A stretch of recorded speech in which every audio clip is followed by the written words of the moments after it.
56 anyos o 56-year-old legendary Vasil Chaki o ang kilalang Ivanchuk ng Ukraine. Kamakailan lang po, 'di ba, kung matatandaan nyo, nag-upload ako ng video, ang nakalaban niya ay si Naroditsky ng USA na kung saan doon siya umiyak ng hagulgol matapos pong mag-blunderacious at matalo kay Naroditsky.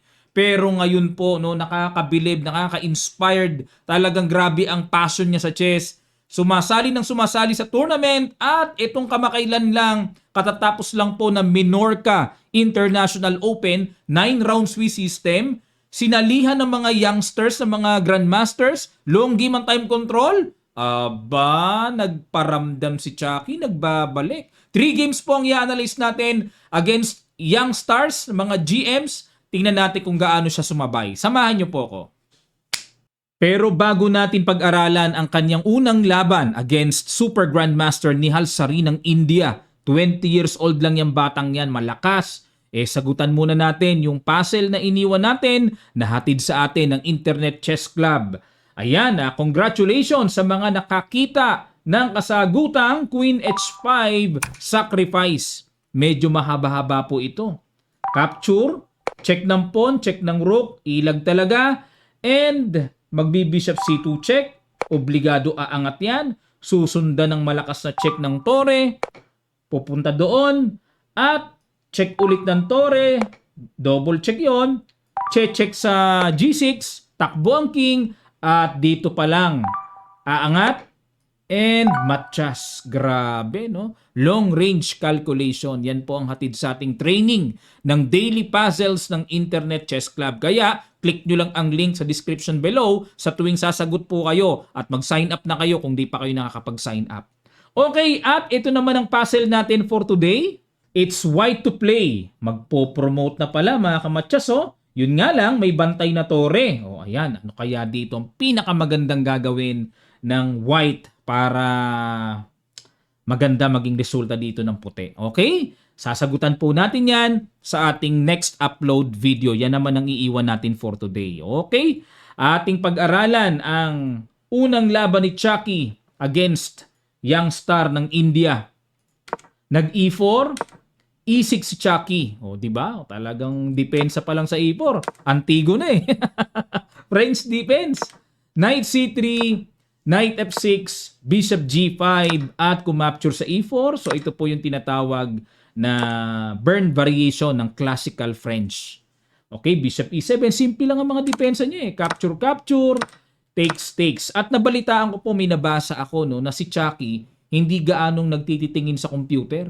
Talagang stick siya sa kanyang antigong mga experience na nagawa na.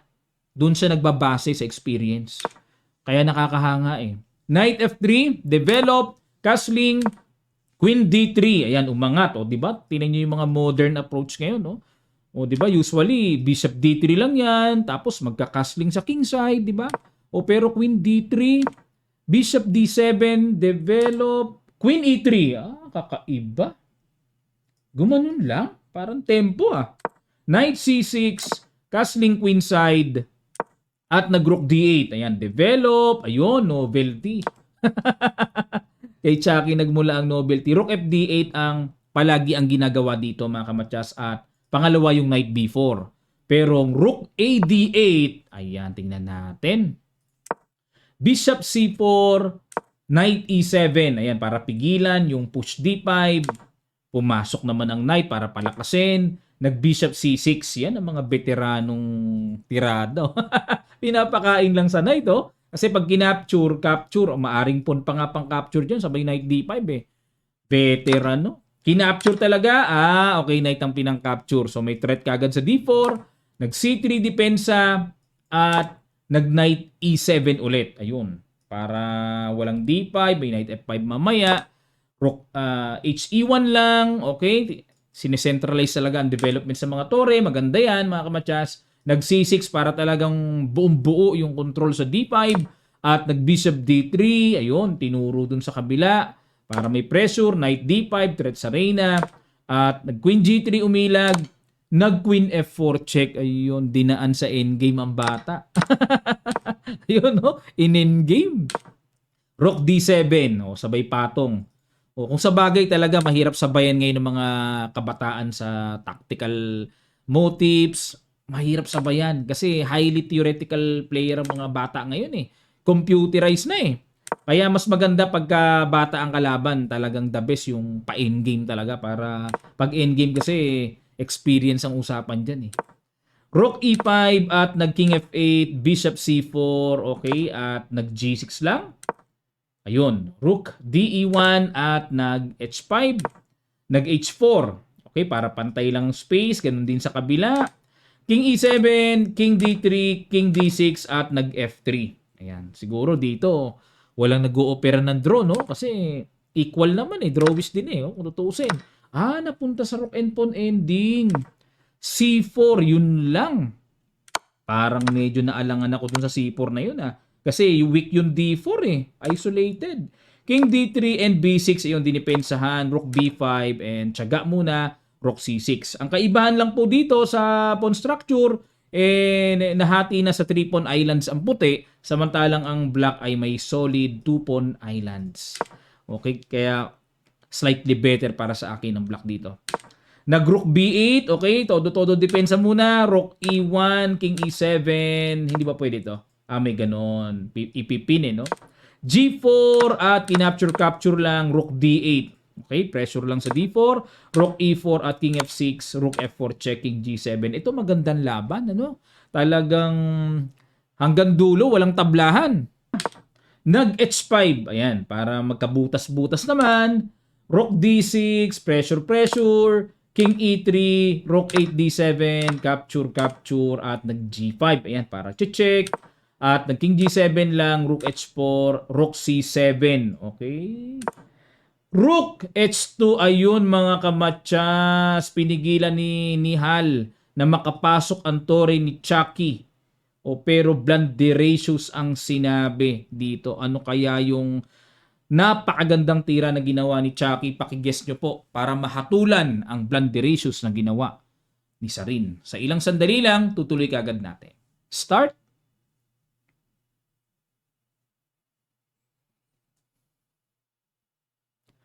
Maraming salamat po mga kamatsas. Boom, Rook C4. Double attack one pawn down. Oo nga, may sipa na palang ganun, ano? Dapat daw ang tira ay D5 lang mga kamatsas. Okay? At pag kinapture, sabay B3 lang. Yan ang mga veteranong approach. Kumbaga, papa one pawn daw ng puti, pero equal pa rin. Hindi pa rin basta-basta makapush eh. Okay? Rook H2, balik tayo Rook C4, Rook D2, bumigay yung pawn sa A4, at nag King E4, Rook A1, King E5, and the Rook C6. Pero hindi pa rin po ganap na talagang super winning ang puti sa ganito. Evaluation bar, sinasabi ng computer, pero sa actual, mahirap pa rin to, Rook and pawn eh. Yun na naman, napin na naman. Rook D3, King G6, nakapin, di makapalag Rook B3 umilag na and nag E5 check. King F3 and King takes, yun lang. Nagkaroon po ng 2 connected pass pawns. Hindi rin naman makain to kasi kakapturing lang yung pawn sa D5. Grabe si Chucky. Endgame ang power niya sa endgame. Gumanon muna para pag check doon ay talagang tuluyang makuha yan.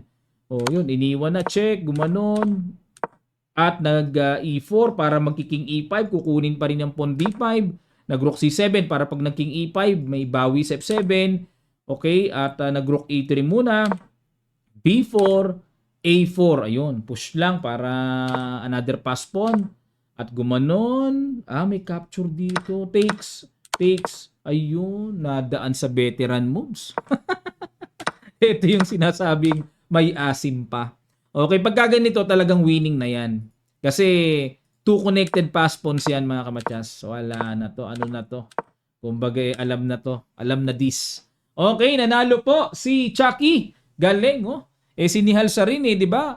Halos mga katropa nila Pragdananda, Erigaisi, mga kasing idarin nila Pragdananda yan 20 years old lang against 56-year-old veteran Chucky. Okay, ang susunod niya pong kalaban, bata pa rin. Black uli si Chucky. Puro black ang mga pinandadali Kalaban niya dito ay si GM Momchil Petkov. bata pa. Nag D4, D5, Knight F3, Knight F6, C4 at kinapture ang C4. Okay, Queen's Gambit accepted. Knight C3, C6 pero nauwi po sa Slav na to. Slav. Ayan, nag E4 kung tawagin ay Gellier Gambit. Ginambitan si Chucky. Ang main line po kasi ng Slav yung nag E4 para mapigilan yung B5. Tapos ilalabas ng black yung bishop sa F5. Tapos mamimili kung anong gustong linya na puti. Knight E5 ba or E3 para bawiin. Yan ang main line ng Slav. Pero dito mga kamatyasan ginawa nag E4. Gellier Gambit. Kumbaga hinayaan ang black na maka B5 at nag Queen C2. Yun ang kakaiba. Ako ginagawa ko dito kasi pet line ko rin to sa puti, nag-E5 ako. Pag nag-Knight D5 tapos A4, ayan. Medyo naaral din po natin ng konti yan kasi nga marami akong laro sa tournament, puro D4 eh. Oh, yan. Pero dito, kakaibang tinira ni Petkov, Queen C2. E6 lang. B3, basag. Capture. Capture. Knight A6. Bishop E2. Knight B4, again, sa kamay na naman ni Chucky lumabas ang novelty. Oh, si Chucky yata nagko-computer eh. Bakit sa kanya lagi novelty, no? Bishop E7 po ang old line dito. Oh, lagi nasa kanya yung novelty eh. Knight B4, Queen B1, A6, castling at nag-Bishop B7. Okay, kukunat to. Grabe, naalala ko si Karpov. Ganito kakunat si Karpov eh. O, E5 and Knight D7. Ayun na. Bad move si Legendary. Ang tama raw ay sugod. O ano. Ito kagad una ko naisip eh. Kasi syempre, ang lakas ng Knight sa gitna, di ba? Siguro nailang dito si Chucky na baka mag Knight E4 pero Rook C8 lang daw. Ayun, tapos C5. Mga ganun. Okay. Balik tayo sa Knight D7 at nag Queen E4, Queen C7, Knight G5. Ayan. Okay, dito medyo parang ito kasi Knight G5 para sa akin po interesting kasi para mag F4, F5. Yan ang purpose eh. Gamitin yung F-pawn kaya nga nagda-Knight G5, no? Pero ang tamang tira daw ay Queen F4. O ganyan-ganyan lang pala. Tapos siguro Knight G5, pressure sa F7, mga ganon. Okay, balik tayo Knight G5, nag-Bishop E7. Gusto kagad paalisin ni Chucky pero accurate daw ay Knight B6. Diyan muna pupunta. Siguro pupunta sa D5, mga ganon. Or C5. Okay, mamaya. O, balik tayo sa Bishop E7. Nag-Queen G4 para i-pressure naman ang G7. At para makailag na rin sa potential C5. No? Kung ako, iilag din yung Queen eh. Pero ang accurate po, wag ilagan. Rook D1. O, yan. Oh, grabe ang computer talaga. Sa panahon ngayon, lahat ng nakakailang pinapasok eh. Paano kung mag-C5? Ayun, may ganon. May ganon. O, parang ang daling makita ng C5 pero may Knight takes B5 na. Pag kinapture po, may Rook takes A8, may Queen. Yun, may ganun pala. Pag nag-Queen B6 ba, hahabulin ng capture, may bitin sa Knight. O, yun pag nag-Bishop takes naman dito, Queen F4, iilag, may threat pa. Okay? Panimpla lang mga kamatyas, no? Sakto. Pero balik tayo sa ginawa ni Petkov, nag-Queen G4, nag-C5 na, okay, para mabuhay na yung diagonal. Hinapture lang and Queen takes C5. Bakit yan po ang pinang-capture? Para depensado yung Knight sa B4. Nag-Knight GE4. Ayan, sunod-sunod po. Ang questionable move dito ni Petkov.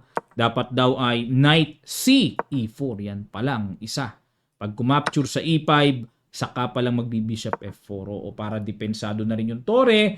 And grabe po, nakapalupot ang mga aktibong minor pieces. Yan ang mga magagandang gawin. No? Pero lamang pa rin ang black, slightly better. Balik tayo sa Knight GE4. Mas lumaki po yung evaluation bar. Kung titignan nyo, nag-Bishop takes, Knight takes, Queen takes E5, at nag-Bishop F4. Pakain ito. Pero may Bishop F3. Ayan. Yun yung sinasabi ko na hinay-hinay, ingat-ingat. Nag-Queen takes E4. Hinapture pa rin pala. Ang risky yan. Nagpatuhog lang. Malalim itong si Chucky. Hinabol muna ng atake. Teka muna mga kamatyas, para mas klaro. What if Rook takes? Anong gagawin? Mag-GG pa. Ay ba yun? Yung pawn A6, okay, protected naman. Pag nakuha yan, exchange. Oo nga. 2 minor pieces sa isang tore, lalabas eh. O, di ba? Pag nakuha yung, the best. O, balik tayo. Sa rook D1, hinabol, knight D3. Talagang sinugod, may threat doon. Bishop takes A8 na, queen takes F2 check, king H1, and knight takes F4. Okay, yun nga lang, ang medyo nakakailang dito, yung king nasa sentro, undeveloped pa yung tore, na dapat makapag-castling sana yung black. Rook F1, ayun, talagang wala na. Hindi na tinamaan. Ito po ang tamang tira. Bishop C6. Tusok lang. Tapos magkakasling, iiwanan na. Tapos pag nag-rook D7 and Bishop F6. Ayan. Pero dito po, ang sinasabi ng evaluation bar, lamang pa rin ang black kasi ang daming pawns. Kapalit ng quality down ay 3 pawns. Nako, compensated yon mga kamatya. Sapat ang kapalit. Balik tayo sa rook F1 na ginawa. Naghangad dito. Si Petkov na threat ang queen. Tuhog ang knight. Pero sinimplihan lang po ni Chucky. Ito hindi nakita ng binatilyong ito. Knight D3. May ganun pala oh. Naisahan ni Chucky. May ganung good move oh. Siguro ang nakwenta ni Petkov, rook F1, hanggang dun lang. May knight D3. Hindi makapture Capture double pa. Kuha rin yung queen eh. Oh, nag-bishop C6. Bishop C5. Salbahiski. Alam niyo ba yung threat nito? Kinapture na, no? Capture and the queen D1. O, bigay lang po ako para lang, para kung sakali lang po na madagdag sa inyong mga pattern. Halimbawa, ang gawin ay, halimbawa lang, rook B1. Ayan, wag lang pin. May ganun po kasi. Queen G1 sacrifice capture. Diba? May knight. O, yun. Matik kambing. Okay? O, balik tayo sa Queen D1. Queen D4, good move na naman. O, para may check na. Rook A2. King E7, ilag lang muna. Queen F3, threat. Nag F5. Okay? B4, ayan, ang gugulo na lang dito si Petkov. Ang tawag dyan ay mga last bite of desperate moves. Baka makaswindle pa. O, Rook E2, G6, grabe, pinatibay lang ni Chucky. Kunat, oh. Queen C6 threat ito at nag-knight E5. Okay.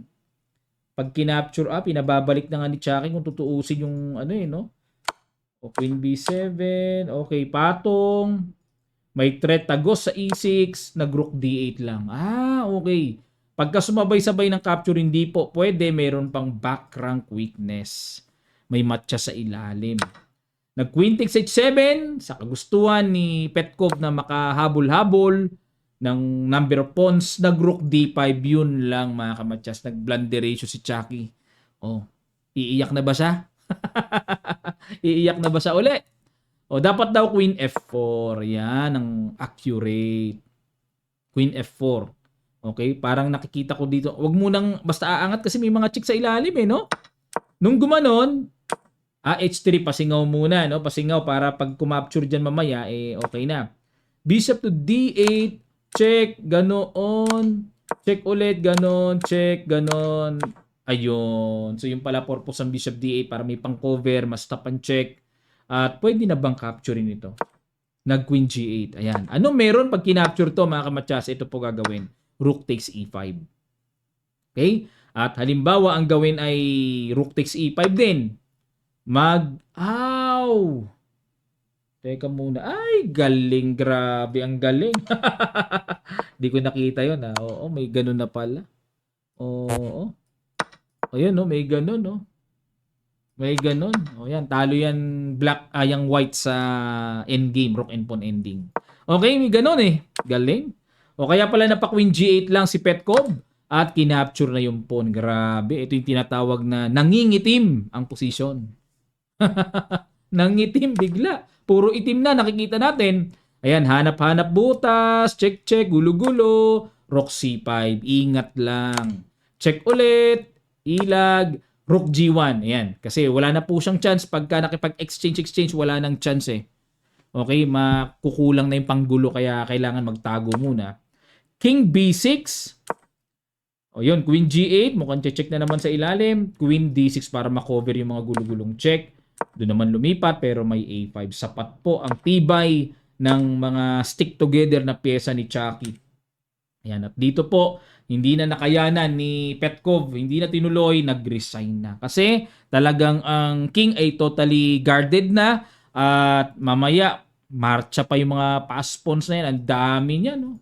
Kaya grabe ang galing ni Chucky. Dinaan niya na naman sa pa-endgame ang mga youngstar.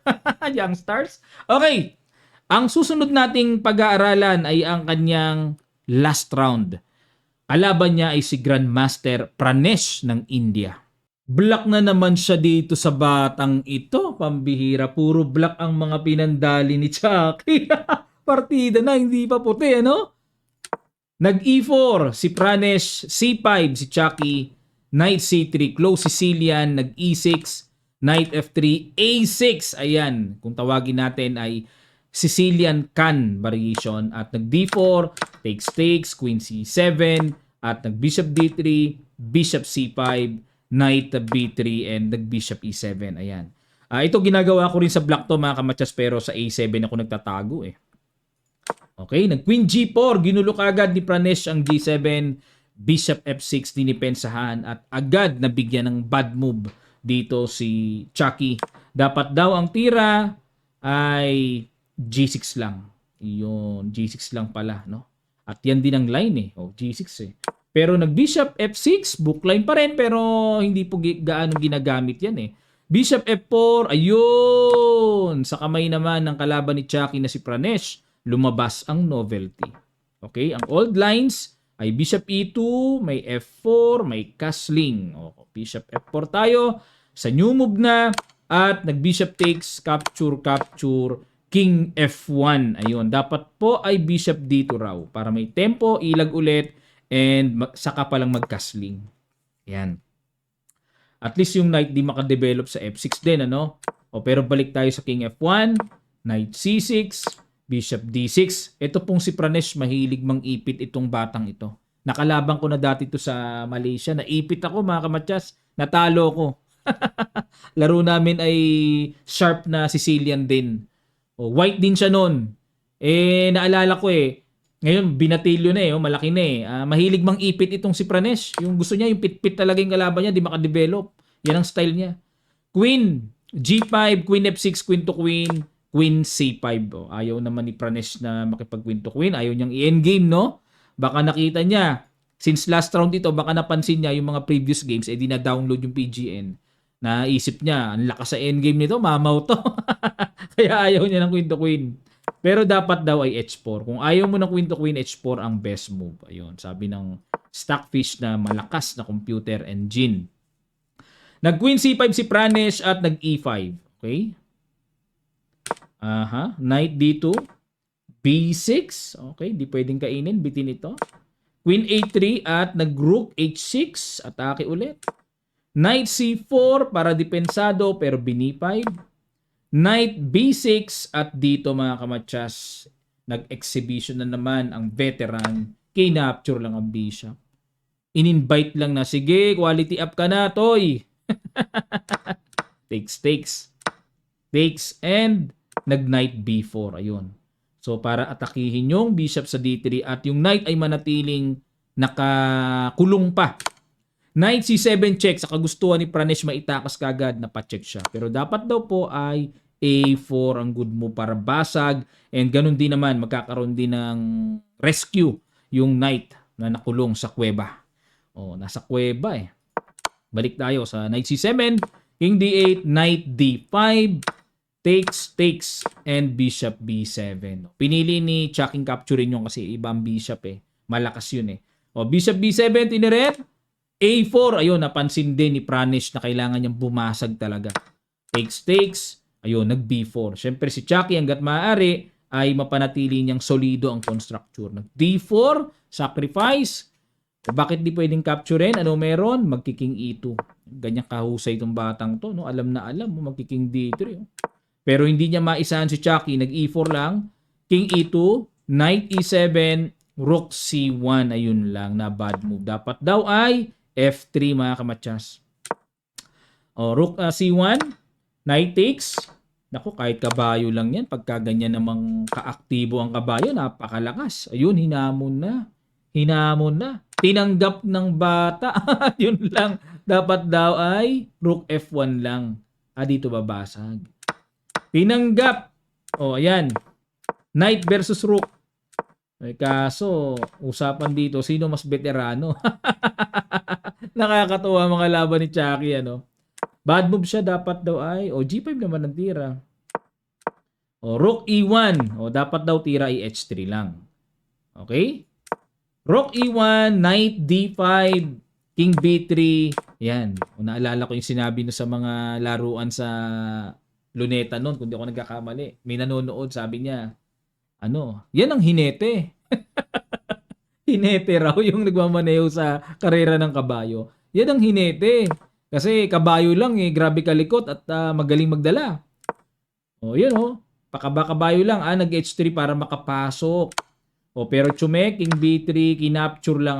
Na bad move, na losing pa si Chucky. Dapat daw tira King D5. Ngayon, pagka kumapture dyan, capture, at halimbawa Rook H6 para di makakapture, may bawi doon, magda Knight C4. Ayun. Still, very solid pa rin for black pala ito. Yun lang. Balik tayo. Pero, nag-capture sa H3, capture, King D5, capture ulit, capture. Pag kinapture kasi ito may ganun.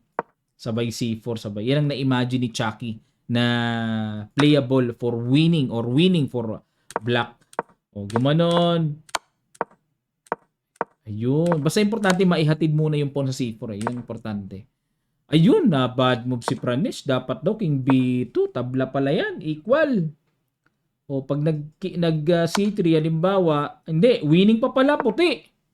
Grabe, winning pa pala dun sa King B2. Isang tira lang, King B2, teka lang mga kamatyas, what if King D4 ako para makacheck ako?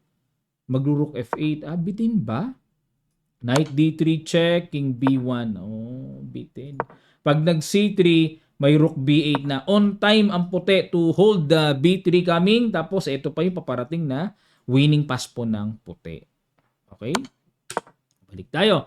King C2, King D4, Rook F6, B3 check, King B2, Knight D3 check, King A3, and King C3, Rook H6 para ipupush-push na yan. Nag B2, doon pala dumaan. Sige mga kamatya, guess nyo po, huling bitaw ng legendary Chucky na pa-resign ng batang si Pranesh na Grandmaster ng India. Sa ilang sandali lang, tutuloy kagad natin. Start.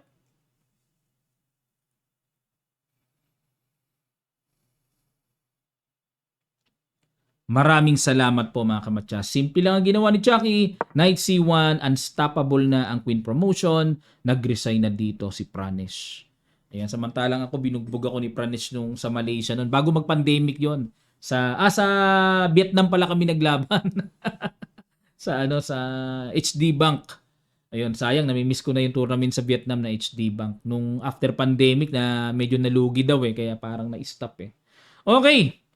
So, dahil dyan, ito po ang kanilang standing. Tingnan nyo naman, sa mga old school dyan, sa mga kapanahunan ni Chucky, tingnan nyo po, champion pa. Second place si Lu Xianglei. Yan, nakalaban ko na rin sa Malaysia. Tabla po kami. And Kartikeyan Murali ng India. Yan po, wala ba sumaling Pinoy?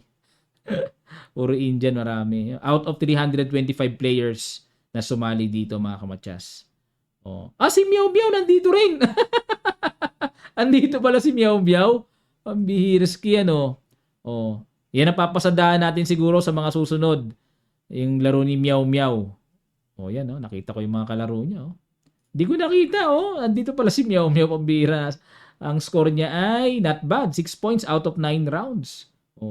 Galing, yan po mga kamatyas, ang balita dito sa katatapos lang na Fort Minorca Open nitong nakaraang April lang at inspirasyon sa mga may edad na kahit na magsi-senior na, tuloy lang sa paglalaro. Ang chess po ay nakakatulong sa mental health, mas nabubuhay or mas tumatagal ang pagkamatay ng ating brain cells kasi namamatay araw-araw ang brain cells natin sa katawan So para mapigilan natin at mag-generate ng mga bagong cells, kailangan ay i-exercise natin ang katawan natin, ang kaisipan natin, yan sa pamamagitan ng mga ganitong bagay, ay bahagi po ito ng ating pagpapalusog ng kaisipan, mga kamatyas. Ang paglalaro ng chess kahit may edad na tayo. Okay? At si Chucky, nag-champion, pumatak pa, kumita pa. Babalik-balik pa yata. Sige po mga kamatyas, ano man po ang inyong nasa isipan, ano ang nasa inyong kalooban, mga suggestion, opinion, lapag nyo lang sa comment section below. Makakatulong po ang inyong munting komento sa pag-promote ng ating palagi ang upload ng videos. And huwag nyo pong kalimutan mag-sign up sa Internet Chess Club dahil nandun ang ating pag-solve ng puzzles, daily puzzles natin. At pag may dumaan po na ads, lambing lang po, iparan nyo lang. Tulong nyo na sa ating YouTube channel. Maraming salamat. Magkita-kita pa tayo sa mga susunod pang chess updates.